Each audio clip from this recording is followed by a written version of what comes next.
At midnight, two women in identical gowns insisted they were the same person. Minutes later, one of them lay motionless beneath a chandelier, her face still hidden. When the mask finally came off, the city realized it had no idea who had been murdered. New York City, February 4th, 1928. Prohibition was the law, but the Hotel Astor's grand ballroom on Times Square glowed like a lantern in defiance. Polished floors, palms and brass pots, and 1,000 masked faces orbiting to an orchestra's rendition of My Blue Heaven. It was the kind of night people pretended they would remember forever. The Junior League's charity masquerade had a system. Names checked at the door, cloakroom tags matched to embossed invitations. It was meant to keep the riffraff out. But masks have their own logic. They democratize and mislead. They invite courage and cruelty.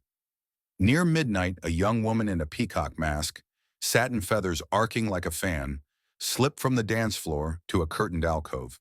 She wasn't alone. Witnesses later recalled a man in a domino mask and a white tie, the kind that telegraphed old money, angling after her. An argument? Maybe. Or maybe it was the kind of conversation you only have when you're given a different face for a night. When the band slid into a foxtrot, a scream cut the music.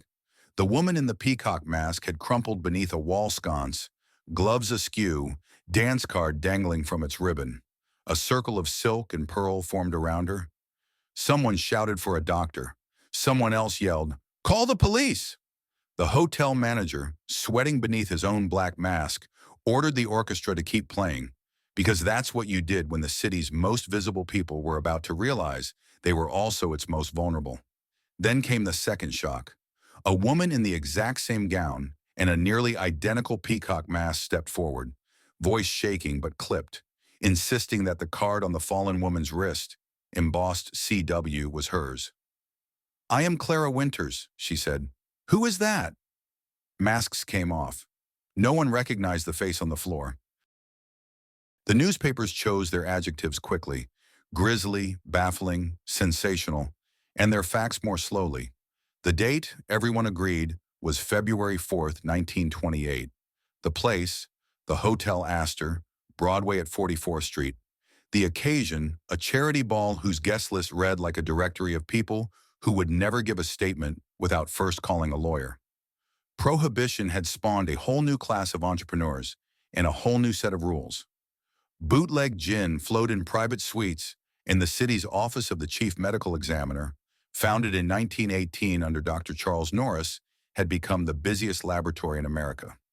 That night, police sealed the entrances and did what detectives in a mass crowd must do. They asked everyone to unmask. According to one surviving account, a lieutenant barked, "No one leaves until we see your face." The line became the next morning's headline. The body's purse yielded two clues: a mirrored compact with initials CW and a folded train stub from Philadelphia dated February 3rd. The dance card listed a half-dozen names that meant little, save for F. Hale, written twice in a neat masculine hand. The living Clara Winters, if that's who she was, had documents to prove her identity: a calling card, an engraved invitation with her address on East 57th. Her friends vouched for her. "Clara's been on every committee since 26, one muttered. She was whisked to a side room, provided tea and a chaperone. "I lost my cloak ticket," she said. "I thought mine was stolen. I didn't realize until I saw her." Police found that the cloakroom had indeed been a mess. A rush of arrivals around 10. Two peacock-masked women in an identical green-silver gown checked in within minutes of each other. One of them spoke with what several attendants described as a foreign lilt. Might have been Philadelphia. Might have been somewhere farther. In the ball's afterglow, the city's rumor mill grabbed the story and spun. That a jealous fiancé had followed his betrothed. That a socialite had lured a rival into the shadows. That a bootlegger was sending a message to a banker. The orchestra leader, when interviewed later, said the Peacock Girl had requested My Blue Heaven by name. She kept checking the door, he added, like she was waiting for someone who never came. By Monday, the Office of the Chief Medical Examiner released a terse statement. Female, mid-20s, signs consistent with acute poison ingestion. No gory details, but anyone who had been paying attention to Norris's crusade against poison knew what that likely meant. His toxicologist, Dr. Alexander Gettler, had practically invented American forensic chemistry in that building at 137 Center Street. Bitter almond on the breath, a stomach that burned without fire. It suggested cyanide. They'd done the Prussian blue tests 100 times. The Philadelphia train stub sent detectives south. In a boarding house on Locust Street, they found a trunk rented in the name C. Winters with a seamstress's kit inside and letters signed L. Vogel. The letters were humble and proud in equal measure, English learned line by line. Dear sister, New York is loud. I sew for ladies with tiny hands and large rings. There was a theater program, a scrap with the Hotel Astor's address, and a torn corner of an invitation with the embossed letters Clo, enough to suggest how a life could bend toward a single night. Bank records surfaced another thorn. 2 days before the ball, someone signing as Clara F. Winters had cashed a check for $300 at the Bank of Manhattan. The teller remembered the gloves, the perfume, the way the signature matched perfectly. Identity theft didn't have a neat phrase back then, but it had a method. Borrowed names, forged hands. Detectives tracked F. Hale. Frederick Hale was a social name used by a man who appeared in none of the city directories because he wasn't real. He was a whisper. Some guests thought Hale sold champagne that wasn't champagne. Others said he was a fixer, someone who traded introductions for favors. The more you asked, the less you saw. Two peaks of tension came in quick succession. First, the medical examiner's lab confirmed cyanide. Rapid onset, absorption, likely via drink or compact, read a line that would later be quoted in the evening editions. And then, a hotel maid confessed she'd found a discarded coupe glass behind the curtain. Its rim bore the faintest trace of lipstick that matched the dead woman's shade. The glass was clean when the orchestra started. It was not clean at midnight. Clara Winters came back to the precinct on 51st Street and told a new story. There had been a girl, a clever girl, who sometimes mended the hems on her gowns. She admired the dress. I let her try it, Clara said.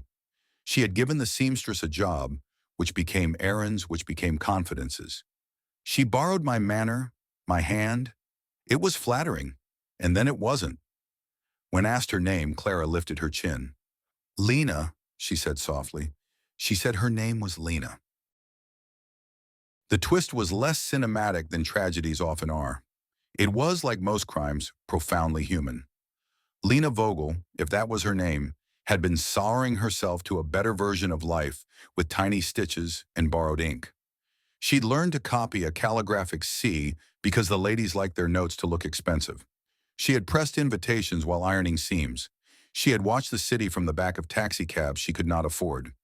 She'd held an embossed card with the right address and realized that for one night, she could be someone who entered through revolving doors instead of side alleys. Hale had given her courage and a plan. He appears in the edges of this story like a smudge. A man in a white tie who knew how cloakrooms got overwhelmed, how a bank teller could be flattered into looking past a face if the signature was perfect. He was the kind of man who arranged the smash of a champagne tower and never spilled a drop on his cuffs. What happened in that curtained alcove was described 3 ways by 3 people who were there.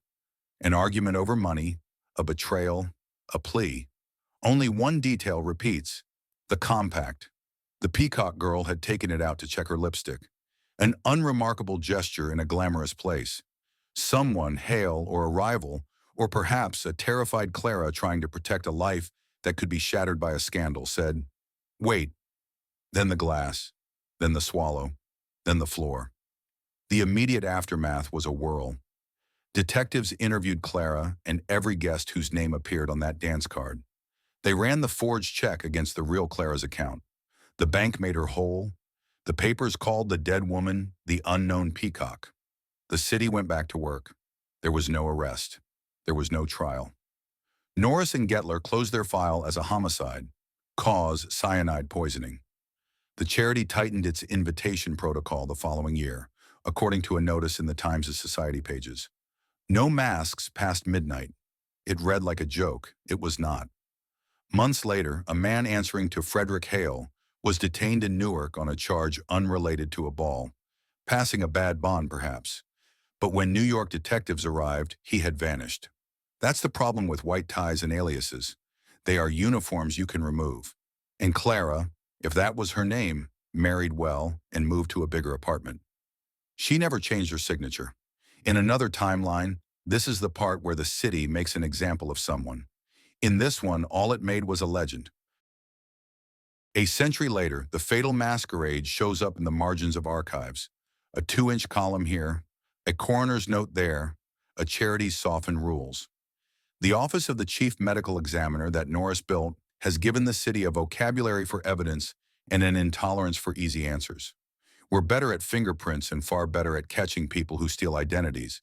Though the thefts look different now, phishing emails instead of invitation embossers, malware instead of monograms. The human engine is the same. A seamstress who longed to be seen, a society that prized surfaces, a man who knew how to turn a longing into leverage.